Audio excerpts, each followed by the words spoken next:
accomplishment, there's something else happening that'll change the soda game forever. The end of Pepsi. Hello, Internet! Welcome to Food Theory, where today we're talking about big ol' number 2.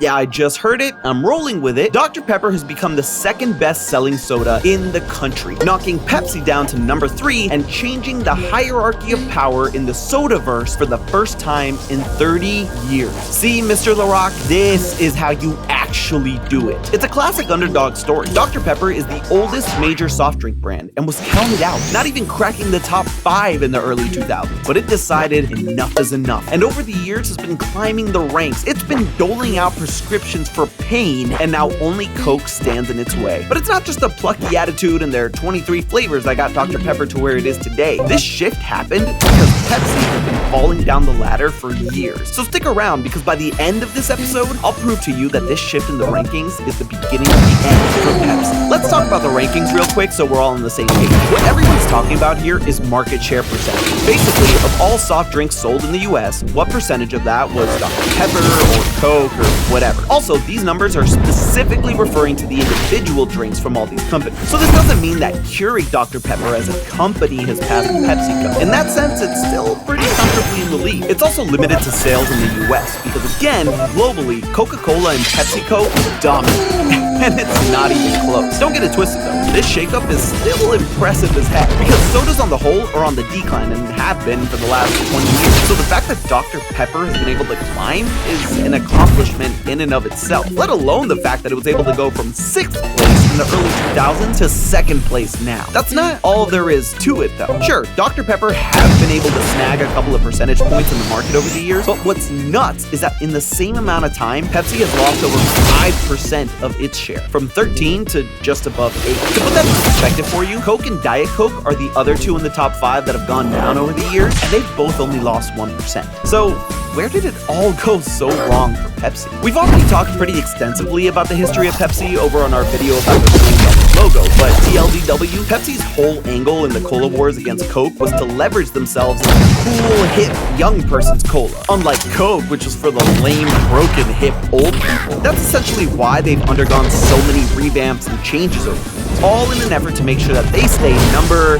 well, 2. Honestly, it's never really worked out. Whenever it seemed like they took one step forward, it was 3 or 4 steps back. Seriously, the Cola Wars was all about these two giants duking it out to see which one would reign supreme, but what was a battle of witty marketing and an epic tug-of-war between the two turned into Coke telling Pepsi to stop hitting themselves. I mean, you got famous blunders like Crystal Pepsi, which we've covered, the jet that they were sued for and Netflix made a series about, and the horrible press around the accident with Michael Jackson where he caught fire during a commercial shoot. And that was all last century. It somehow got worse as time went on. Look no further than 2017's ad starring Kendall Jenner, the commercial that got everyone on the web considering it the worst of all time. Do you realize how hard it is to get the internet to agree on anything? It was taken down in one day. One day. Even YouTube stuck it out more with the 2018 rewind. And this is where Dr. Pepper started gaining momentum against them. Despite being the old man in the game, Dr. Pepper has always made sure to be hip and happening with the trends. In fact, marketing has always been a huge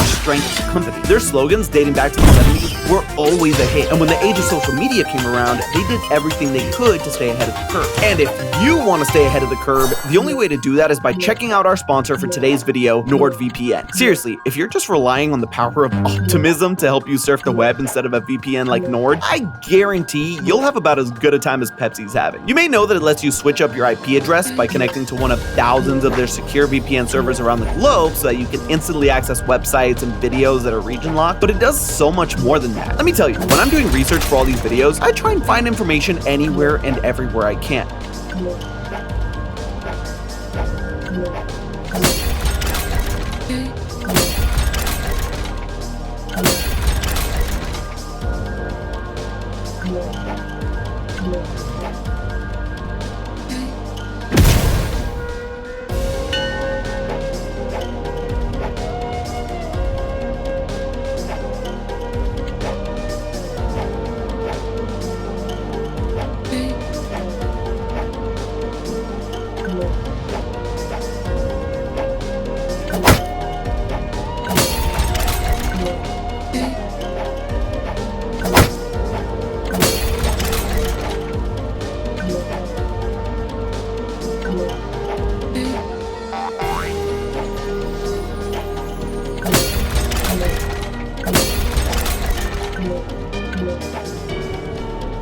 Sometimes that leads me to some not-so-safe sites that NordVPN helps protect me from with their malware protection. I don't know about you, but I like my private information to stay private. And thanks to NordVPN, even if my information does get leaked by a website, I can get alerts so I can change my password faster than the Kendall Jenner ad was taken down. Try it for yourself, and if you use our link, you'll get a huge discount on a 2-year plan, plus 4 additional bonus months for free. And Nord is celebrating summer by throwing in a voucher for up to 20 gigabytes from Saley, a worldwide eSIM data service. Even if you're not traveling, it's 20 gigs of cell data you can use wherever. So don't be a Pepsi, be a Dr. Pepper and go to nordvpn.com/foodtheory. It's risk-free with Nord's 30-day money-back guarantee, and it is the best deal on the internet. Get it at nordvpn.com/foodtheory or click the link in the description below. Now let's get back to it. Around the time that Facebook started really taking off, Dr. Pepper realized they were lagging behind their competitors, so they joined up with an ad agency that changed everything for them. They started to invest way more into social media because they realized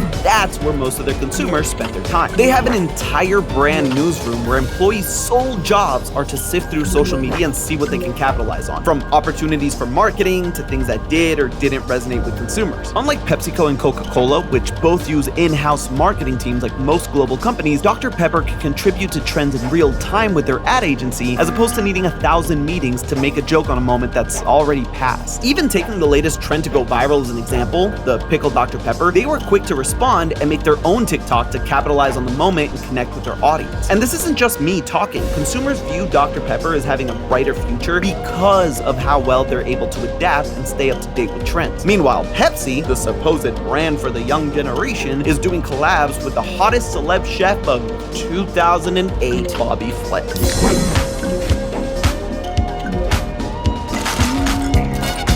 Please make it stop. And it's not only their collabs that have drawn massive question marks, it's their flavors too. Pepsi's knack for making the weirdest flavors no one asked for is honestly unparalleled. Over the years, not counting their diet versions, Pepsi has released a whopping 42 varieties of their cola. That's 12 more than Coke's 30 and 17 more than Dr. Pepper's 25. But it's not just about the number, it's the actual flavors themselves. Take a look at their s'mores collection. That's right, s'mores. 3 different flavors of Pepsi, each one being a different ingredient of the classic campfire treat. You got graham cracker, chocolate, and marshmallow. You were supposed to mix them up to make your perfect s'more. And instead of doing anything Pepsi wanted it to, it just tasted like burnt. Or their salted caramel, which got overwhelmingly bad reviews by customers on Twitter. The list goes on and on. Peeps Pepsi, Pepsi Blue, where the liquid of the Pepsi was literally blue. If that doesn't sound appetizing to you, it didn't to anyone else at the time. The first year of its release, it sold all right while people's curiosities got the better of them, but sales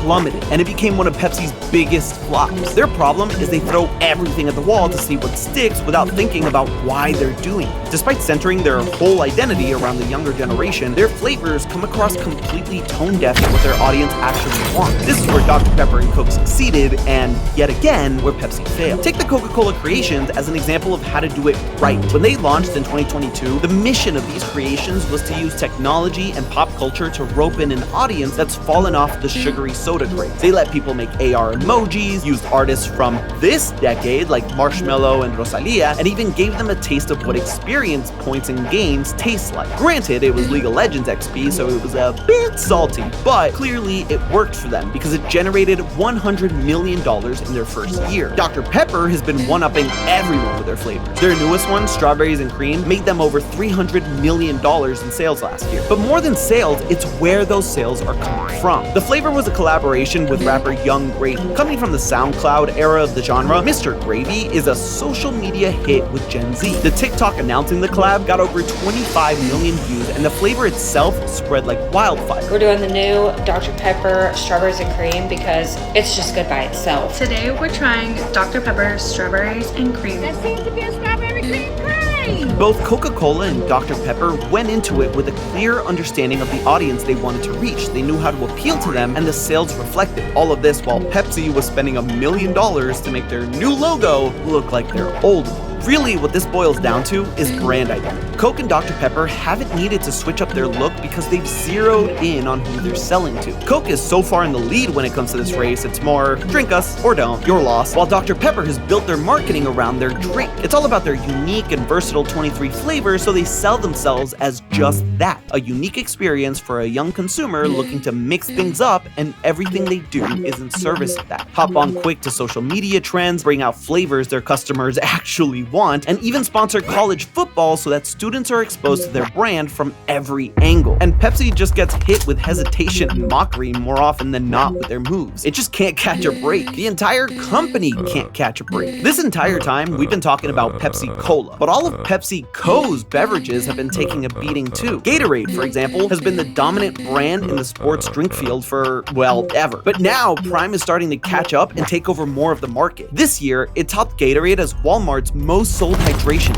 Even though Gatorade is still comfortably in the lead, it's starting to feel the pressure of actual competition. And speaking of competition, it'll get even stiffer when Lionel Messi, the soccer god, releases his sports drink later this year. Rockstar, Pepsi's energy drink, has also been seeing decline. Even Celsius, Pepsi's ticket into the healthy energy drink market, exploded on the scene but is cooling off quick after only 2 years. Every major drink that they make has seen better days, and if it seems like Pepsi stopped trying, it's because it has. Despite the beverages being on the downswing, remember that PepsiCo still remains number 2 behind Coca-Cola, but that has less to do with the Pepsi and more to do with the Coke. See, the other half of the company is in the food business, and it's called Frito-Lay. Yeah, pretty much every single chip, dip, cracker, or pretzel you've had is owned by Pepsi. Their beverages still make up 42% of their revenue, but the rest, that comes from Frito-Lay. It's the most profitable division of the entire company. Plus, unlike the soda business, which hasn't stopped seeing decline, the food and snack business is still growing, and they're pretty much the only name in the game there. So PepsiCo is naturally starting to shift their focus more to that part of the company, even looking at food trucks and other snack-centric experiences for customers. With how much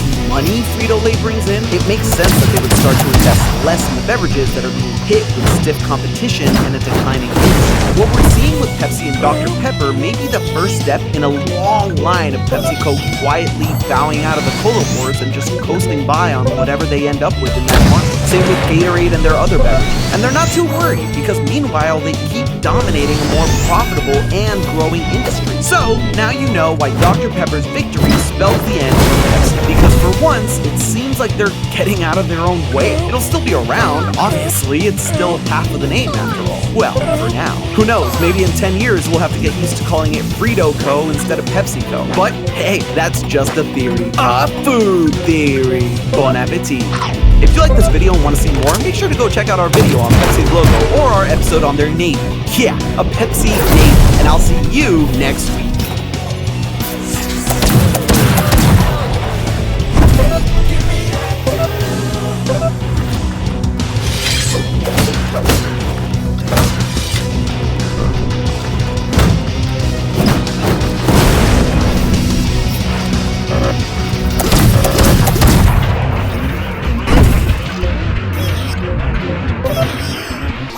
Everyone knows that McDonald's Sprite tastes way better than just ordinary Sprite.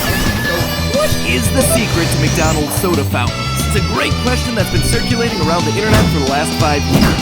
That is what I aim to answer today. And let me tell you, the truth is in the place that you least suspected. Hello, Internet! Welcome to Food Theory! It's different. For a while now, the internet's been obsessed with the busy mystery that is McDonald's Sprite. If you've never had it, it's like chilled liquid pop rocks bursting with lemon lime flavor. The general consensus is that the Sprite being served out of McDonald's soda fountain is stronger, giving it an electric or even a spicy taste.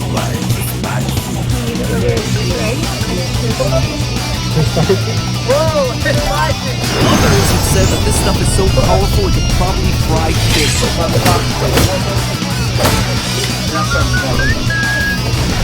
My personal favorite flavor comparison, though, is that it tastes like what a Super Saiyan 2 looks like. Crisp and full of life. It's even gotten to the point where McDonald's and Sprite themselves have had to acknowledge this trend. Hey everybody, Chris K here. I'm in the mood for some spice. First, the spicy Sprite.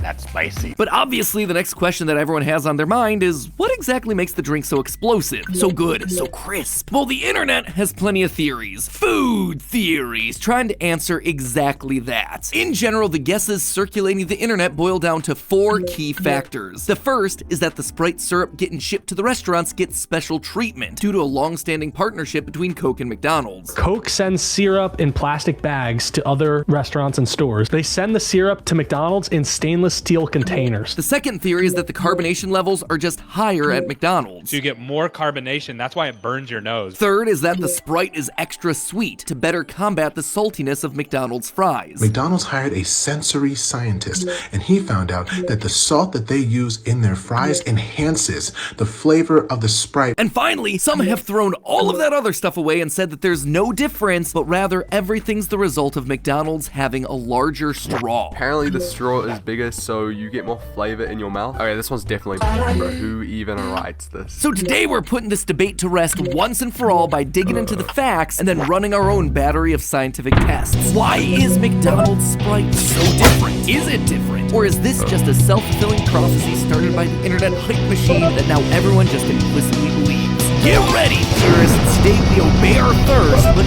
follow the facts. Now, before we get to my big taste experiment, putting all these theories to the test, I think it makes sense to listen to all explanations one at a time to see if there's anything we can debunk right off the bat. The first hypothesis that I've seen circulating around is that Coca-Cola specifically delivers the Sprite syrup to McDonald's restaurant in these large stainless steel tanks. This is the result of a long-standing relationship between two companies. And right off the bat, this one does seem to be rooted in some amount of truth. You see, the relationship between Coke and McDonald's started in the early days of the restaurant's expansion, with the two companies partnering up and largely growing together. There were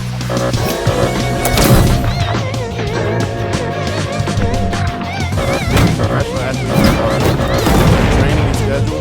It's important to fuel my body with all the Amazon acai bowls.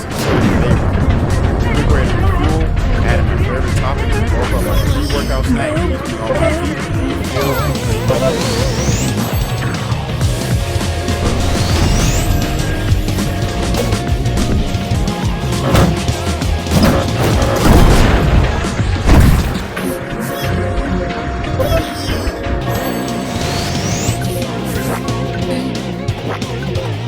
relationship is so strong that Coke is contractually barred from selling syrup to other restaurants for less than what McDonald's pays, even if it means costing them business. There's even a division at Coca-Cola dedicated to specifically McDonald's business, aptly named the McDonald's division. Look, they're saving the creativity for the marketing and not the department name. Needless to say, Coke works closely with McDonald's to make sure that they have everything they need to deliver their product in the best way possible. And in turn, McDonald's spends a large amount of resources to ensure that they're giving their customers the best Coca-Cola experience they can. But does any of this actually affect the way that syrup is being shipped? Yes, it does. You see, the concept of delivering the syrup in stainless steel vats makes a lot of sense. The steel helps ensure that the syrup's flavor is the purest it can be. And when you look at the reality of the situation, Coke is indeed sending syrups to McDonald's in steel vats. There's just one problem. It's not Sprite syrup. According to James McIntyre, a franchise owner from Pennsylvania, not all Coke products get the same treatment. The syrup for Coca-Cola, that arrives in stainless steel tanks. The Sprite, however, does not. It instead comes in the standard plastic bags that everyone else is using. That's right, it's just a box lined with a plastic bag. We even went to our local McDonald's and asked to speak to the manager, in the least Karen way possible, to see if we could get confirmation of any of this. Yep, only Coca-Cola gets the stainless steel vat treatment, not Sprite. So that's one major theory debunked right off the bat. Next up, the water quality and overall level of carbonation. As hype around McDonald's soda has circulated across the internet for the past 5 years, various sources have started to come clean about how clean McDonald's soda fountains really are. And it's here that our friend James McIntyre, that franchise owner from Pennsylvania I talked about in the last paragraph, helps us out again, revealing that McDonald's has not one, but 4 different water filtration systems that the water has to go through before it ever makes it to the soda tower. This process includes It's a state-of-the-art reverse osmosis filter that works by applying pressure to the unfiltered water, forcing it through a membrane and into a storage tank, which in turn helps remove dissolved minerals, bacteria, and other solids. This makes the water virtually tasteless before the syrup gets mixed in, thereby ensuring a consistent flavor profile wherever you're going in the country. Usually a restaurant or a gas station that has itself a soda fountain is going to connect the water line directly to the machine. Rarely are they incorporating a filter. This makes the process simpler and cheaper, but apparently McDonald's isn't afraid to spend a little bit more. But it's not all about purity. Once the water is squeaky clean and tasteless, the next step in the process is for them to make it sub-zero. Alright, not exactly sub-zero, but just really, really cold. See, the other big difference is the temperature that McDonald's keeps everything at. Normally, other soda fountains are set to flash chill their sodas as they're being dispensed, so that they come out cold, but not cold. The Golden Arches, on the other hand, are pre-chilling not only the filtered water, but also the syrup to the perfect range between 37 and 38 degrees Fahrenheit, just above freezing temperature. This range is important because it's the optimal temperatures for the carbonation of the water. You see, CO2, or carbon dioxide, the chemical compound that makes fizzy drinks fizz, has a higher rate of absorption and dispersion than liquid. In other words, the colder the liquid is, the more carbonation it's able to have. This is why warm drinks tend to go flat quicker. The gas is able to escape more easily. So with the Sprite's water and syrup both being chilled, it's preventing any unwanted fluctuations in temperature when the water and syrup get mixed together in the soda fountain. In other words, the claim that McDonald's Sprite is more carbonated is technically true, but not for the reasons that you would expect. It appears like it has more to do with the colder temperatures of the water and syrup rather than any sort of artificial increase in the amount of actual bubbles being dumped into the mix. But then, what about the syrup to water ratio? One of the biggest myths that you see circulating around the internet is that the syrup to water ratio coming out of McDonald's fountains is actually higher than what's being served up in a typical bottle